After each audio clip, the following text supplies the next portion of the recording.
Bienvenidos a Filosofía en tiempos de no filosofía, un espacio de reflexión profunda sobre el pensamiento filosófico. En la actualidad, un programa dirigido por Filosofía Tierra.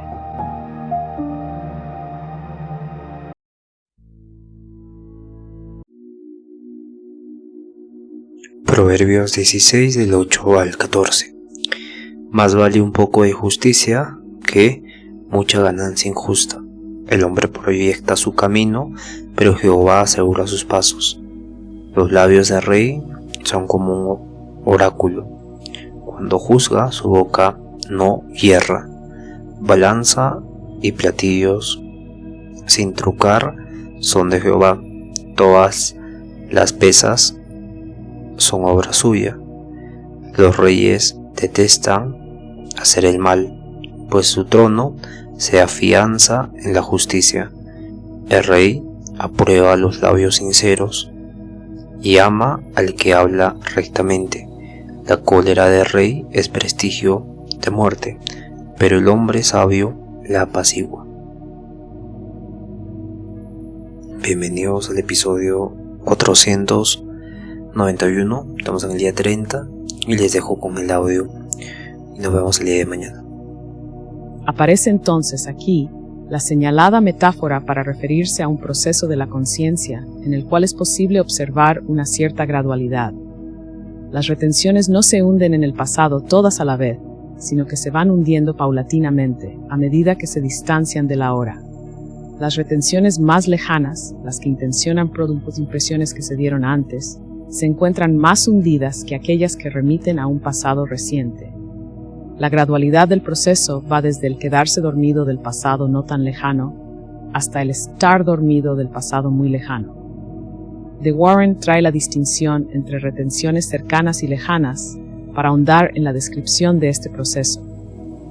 Mientras que las retenciones cercanas operan en el presente viviente, constituyendo la objetividad al mantener presente la experiencia recién sida, las retenciones lejanas se encargan tanto de la autoconstitución como de la heteroconstitución, a través de la doble intencionalidad de la retención. Por una parte, la esfera de las retenciones cercanas puede pensarse como un quedarse dormido, o mejor, un ir quedándose dormido, en la medida en que éste está todavía en relación directa con el presente, pero va tomando distancia de él. Por otra parte, el ámbito de las retenciones lejanas se caracteriza como la esfera durmiente, al no tener una influencia explícita en el presente. Por último, también la presentación originaria se puede concebir en el marco de esta metáfora, pensada como una instancia de vigilia. Según esto, la metáfora del sueño serviría para realizar una caracterización total de la conciencia. Ahora bien, en esta metáfora está implicada la noción de afectividad. Cuando hablamos del hundimiento de las retenciones, no nos referimos solo a un alejamiento, sino también a una pérdida de intensidad. A medida que se hunden en el pasado, las retenciones afectan al yo cada vez más débilmente. Diríamos, su fuerza afectante es menor. En este sentido, la despresentificación, en principio, un proceso de pérdida de intuitividad. En efecto, que algo deje de ser presente, significa que no se da más a la intuición. Luego, se transforma en un proceso de pérdida de fuerza afectante. Aquello que se volvió ausencia tiene una influencia cada vez menor en el ámbito de la presencia, y él atrae más débilmente la atención del yo. Junto con esto, de Warren afirma que el progresivo vaciamiento de plenitud intuitiva del contenido intencional va de la mano de un progresivo vaciamiento de la autodonación de la conciencia para sí misma. Habla de un autoolvido esencial, de la autoconstitución de la conciencia. Al constituirse, la conciencia se olvida de sí. Decíamos que las retenciones poseen cada vez menos fuerza afectante. Desde un punto de vista, esto significa que pierden eficacia, dado que no captan la atención del yo. Con todo, desde otro punto de vista, su eficacia está expresada en un operar silencioso. El olvido al que se refiere de Warren es una manera de describir el rol constitutivo que tienen las retenciones lejanas en el presente viviente. Mientras la atención del yo está dirigida hacia lo dado impresionalmente, las retenciones lejanas constituyen implícitamente eso dado como experiencia. Que lo retenido permanezca olvidado permite al parecer que el pasado pueda participar en el presente. Mi pasado se vuelve así mi historia encarnada, Señala de Warren 33. En este sentido, el pasado es caracterizado no solo como un lugar al que puedo volver, sino también como la base desde la cual enfrento el futuro. Según esto, las retenciones lejanas fundamentan dos operaciones de la conciencia. Por un lado, posibilitan la asociación originaria en el presente viviente, esto es, el conocimiento tácito de aquello ya vivido que es necesario para resolver situaciones actuales. Por otro lado, representan la condición de posibilidad de la rememoración. Para que algo sea recordado debe antes haber sido retenido y conservado por la conciencia. Así, la rememoración es caracterizada como el despertar de una experiencia pasada, donde despiertan tanto el acto como su objeto. La conciencia que despierta un recuerdo es, ella misma, una conciencia despierta, independientemente del modo de la atención, y más allá de si intenciona activamente un objeto, o de si se dirige hacia algo diferente de sí o hacia sí misma, la conciencia despierta se caracteriza como un vivir hacia. La vigilia se entiende entonces como la apertura de la conciencia en tanto tal. Ella es, tanto conciencia del pasaje del tiempo de ahora en ahora, como intrínsecamente autoconciencia. Hasta aquí reconstruimos la lectura que realiza de Warren del sueño como metáfora principal, master metaphor, de la conciencia. En primer lugar, en relación con la conciencia retencional y su progresivo hundimiento, entendido como una gradualidad que comienza con un quedarse dormido y acaba en un estar dormido. Señalamos cómo, para el autor, este dormirse del pasado es condición necesaria para que opere en el presente. En segundo lugar, se establece una correlación entre la figura del sueño y distintas instancias de la conciencia temporal, mientras que las retenciones, cercanas y lejanas, comprenden la gradualidad del dormirse, la protoimpresión es representada como un completo estar despierto. Recordemos que para comprender cabalmente esta comparación era necesario introducir la noción de afección. Esto es, si el primer paso de la metáfora, el de la conciencia retencional, podía entenderse puramente en términos de un distanciamiento temporal, el segundo se engloba en el marco de un estudio de la asociación. Finalmente, la metáfora es extendida a toda la vida de la conciencia, y en este último sentido, la conciencia como un todo se considera en vigilia. Esta vigilia de la conciencia abarca todas las operaciones activas y pasivas, y por tanto, comprende en sí niveles del dormir, y tanto retenciones cercanas como lejanas. Ahora bien, establecido el sentido y los niveles de la metáfora del sueño, de Warren aborda las menciones explícitas sobre este fenómeno realizadas por Husserl. 3.2. Pasividad y sueño.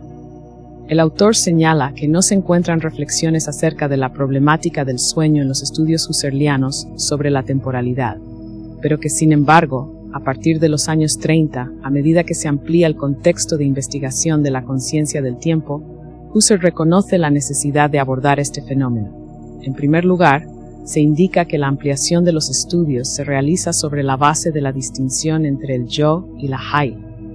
En los análisis sobre las síntesis pasivas, de los cuales mencionamos aquí la noción de fuerza afectante, se aborda el problema de la constitución de las formaciones de unidad preobjetivas. Esto es, previamente a que el sujeto intencione efectivamente un objeto, tienen lugar operaciones que dan unidad al material sensible, Heil. Estas unidades se distinguen entre sí en una lucha por captar la atención del yo. Llamamos fuerza afectante a la intensidad que posee una unidad.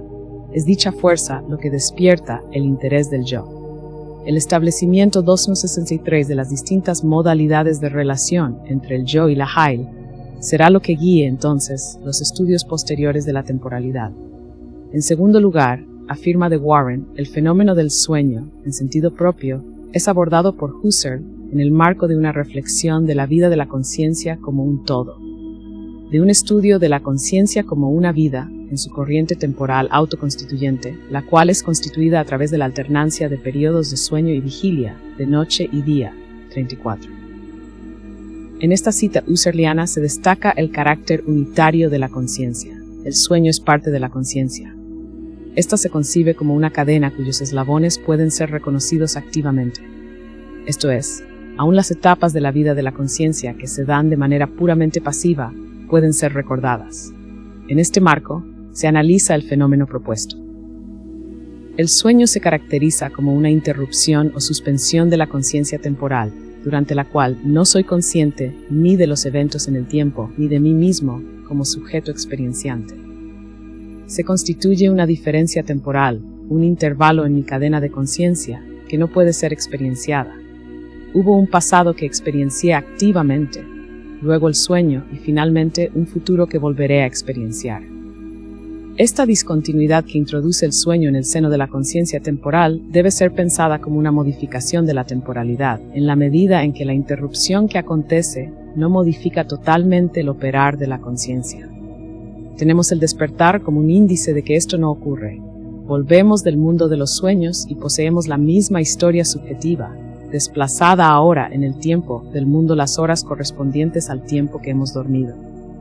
Entonces, ¿qué tipo de modificación de la temporalidad entraña el sueño? Como decíamos, los estudios de la asociación y de la afección ayudarán a resolver esta pregunta. Si la afección tiene un vínculo con las relaciones que se establecen entre el yo y la haile, ella debe poder ser descrita desde ambos lados. Así, al distinguir entre el interés del yo y la fuerza afectante, nos estamos refiriendo a los dos aspectos involucrados en el proceso de la afección. En la vigilia encontramos un ego completamente activo y, correlativamente, una fuerza afectante que lo empuja y despierta. Frente a esto, en el sueño hay una ausencia total de fuerza. Nada motiva la actividad del yo, nada despierta su atención. Menciona de Warren, dormir es ser afectado, pero sin fuerza. Y también, en el sueño la conciencia se ha aislado o inmunizado, ella misma, no de las afecciones per se, sino de la fuerza de las afecciones. De esa manera, el yo tiene una distancia, con las sensaciones iléticas, y así una distancia con el mundo. 35. La tesis del autor apunta aquí a que lo que se suspende en el sueño es solo lo relativo al yo. El mundo sigue igual mientras el sujeto duerme. Ahora bien, ¿qué le permite al yo volver a integrarse correctamente al mundo cuando despierta? ¿Qué posibilita que salve la discontinuidad que provoca el sueño? En el manuscrito D14, Husserl se refiere a una temporalización no despierta carente de fuerza, kraftlose Unwachszeitigung, D14 2b. Es una temporalización que es independiente de todo lo que motiva la atención del yo, que no depende de la conciencia despierta, sino que es anterior a toda distinción entre vigilia y sueño. Afirma de Warren que la autoabstención de sí de la conciencia durante el sueño es ella misma constituida en la conciencia absoluta del tiempo. 36. Según esto, la temporalización no despierta, si bien es carente de fuerza, no es en absoluto carente de conciencia. Esta conciencia que permanece durante la carencia de Yolosigkeit en el sueño es justamente aquello que posibilita que el yo, al despertar, vuelva a encontrarse a sí mismo y a su relación con el mundo. En este contexto, dice el autor, opera una intencionalidad acéfala, headless intentionality, que está privada de todo origen estabilizante en la presentación originaria 37. En la afección se pueden encontrar los dos lados de la correlación intencional, en la fuerza afectante y el interés del yo. La misma relación puede determinarse en el sueño. Por un lado se da la carencia total de fuerza afectante. Por otro, se ubica el desinterés de la conciencia por sí misma. En el sueño, el yo deja de lado sus propios intereses, considerados ahora desde un punto de vista práctico. Todo lo que hasta ese momento le resultaba importante para su vida queda ahora, temporariamente, de lado. En términos de Warren, me permito a mí mismo volverme inerte 38, sabiendo no obstante que esta condición a la que me someto es totalmente reversible. La temporalidad que permanece durante el sueño, la temporalidad no despierta, die Unwachszeitigung, siempre está ahí, posibilitando dicha reversibilidad. 3.3. La solución de Warren. El análisis de Warren es relevante para nosotros tanto en su problema como en su modo de solución. El fenómeno del sueño es un tema que queda por fuera del estudio de la conciencia del tiempo de las lecciones. Parece a su vez no poder ser explicado según el esquema planteado por Husserl en 265 dicha obra. Pese a esto, de Warren busca resolverlo dentro del marco de la fenomenología del tiempo. Propone entonces una complementación entre los estudios de la temporalidad y aquellos de las síntesis pasivas. Si bien este modelo de resolución no está explicitado, su investigación en efecto parte de las lecciones y se profundiza en los análisis. De hecho, podríamos decir considera que las nociones de asociación, afección y fuerza afectante se desarrollan en el contexto de una ampliación del ámbito de injerencia de la conciencia temporal. Si bien no coincidimos completamente con esta lectura, dado que entendemos que los análisis tratan un tema, la síntesis de asociación, que está estrechamente relacionado con la síntesis temporal, pero que no subsume a esta, nos parece importante destacar esta propuesta en términos de complementación. Otro punto a resaltar es el modo positivo en que de Warren califica el fenómeno del sueño como metáfora de la conciencia. Habíamos visto que Rodemayer consideraba que las metáforas en torno al operar del pasado en el presente no eran del todo ajustadas. Si bien no se dedicaba puntualmente a criticarlas, su punto era que las figuras utilizadas no daban cuenta de la función constante que ejercía el pasado en el presente. Esto es, si mis conocimientos adquiridos están dormidos, olvidados o inclusive muertos, ¿cómo es que actúan en el presente? La misma metáfora es abordada por de Warren, atribuyéndoles sin embargo un valor explicativo. Este autor habla de despresentificación y de olvido esencial para referirse al proceso de retención de lo vivido. Su idea es que para que el pasado pueda operar eficazmente en el presente, por ejemplo, en la forma de conocimiento tácito de alguna actividad, debe antes ser olvidado. Pero, ¿qué significa este olvido esencial? Sin duda atañe al tema de la retención. Evidentemente, para que el pasado tenga una función, debe ser retenido, y la retención implica, indefectiblemente, un oscurecimiento, un olvido. En este sentido, la despresentificación entrañaría un olvido esencial, en la medida en que el hundimiento retencional sería condición de posibilidad de la función del pasado en el presente. Podríamos pensar que el modo de comprender la metáfora del sueño, para dar cuenta del rol del pasado, serviría para enfatizar el carácter pasivo que tiene el pasado retenido en el presente. Si bien es indudable que contamos con conocimientos adquiridos de nuestra experiencia ya vivida, también es cierto que ese conocimiento es utilizado implícitamente. La metáfora del sueño apuntaría a destacar el tipo de existencia de esto implícito. 4. La rigidez de la modificación retencional y sus implicancias en el olvido. Como señalamos al comenzar este trabajo, el esquema planteado por Husserl en las lecciones parece implicar que un sujeto se olvida, en todos los casos, primero de lo que le pasó con mayor anterioridad y luego de lo que vivió después. Por ello, nuestro pasado más lejano debería ser menos accesible que aquello que nos ocurrió hace menos tiempo. Si bien esta afirmación resulta, en principio, de sentido común, en la medida en que podemos aceptar rápidamente que nuestra infancia está más lejos en el tiempo que nuestra adolescencia, hay de hecho muchas experiencias que la contradicen. Dimos como ejemplo la posibilidad de recordar sin problemas una situación vivida en unas vacaciones cuando teníamos 10 años, y la dificultad incuestionable de acordarnos de aquello que cenamos el jueves pasado. Si nuestra lectura fuera correcta, este tipo de ejemplos mostraría una deficiencia en el planteo de las lecciones.